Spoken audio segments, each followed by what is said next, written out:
Mob বিরুদ্ধে আমাদের zero tolerance, এটা আমরা বলেছি। অবশ্যই সেনাবাহিনীর সামনে মব হয়েছে, সেনাবাহিনী কোনো অ্যাকশান নেয়নি, এরকম কোনো ঘটনা এখন পর্যন্ত ঘটেনি। দেখুন, ইলেকশনকে সামনে রেখে অবশ্যই বিভিন্ন আইনশৃঙ্খলা বাহিনী তাদের বিশেষ অভিযান পরিচালনা করছে। যে হারানো অস্ত্র ছিল আপনারা দেখেছেন, আমরা আমাদের ব্রিফিংয়ে কভার করেছি। অলমোস্ট মোর দ্যান 80% হারানো অস্ত্র উদ্ধার করা হয়েছে।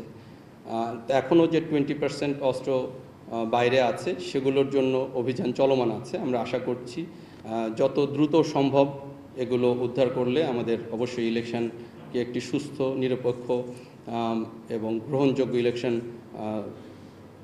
করতে এটা সহায়তা করবে। আপনার মবের বিষয়ে যেটি বললেন, দেখুন, মব বিরুদ্ধে আমাদের জিরো টলারেন্স, এটা আমরা বলেছি। অবশ্যই যেখানে যখন মব হয়েছে, সাথে সাথে সেনাবাহিনী দ্রুততম সময় সেখানে পৌঁছে সেটাকে পরিস্থিতিকে নিয়ন্ত্রণে নিয়ে এসছে।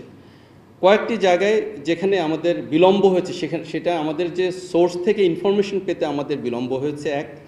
আর আপনারা জানেন, যে কোনো ঘটনা ঘটার পরে রেসপেক্টিভ আইনশৃঙ্খলা বাহিনী সেখানে মোতায়েন হয়। তারপরে আমাদেরকে যখন সেনাবাহিনীকে রিকোয়েস্ট করা হয়, বাই দিস টাইম কিছু কিন্তু কালক্ষেপণ হয়ে গেছে অটোমেটিক্যালি।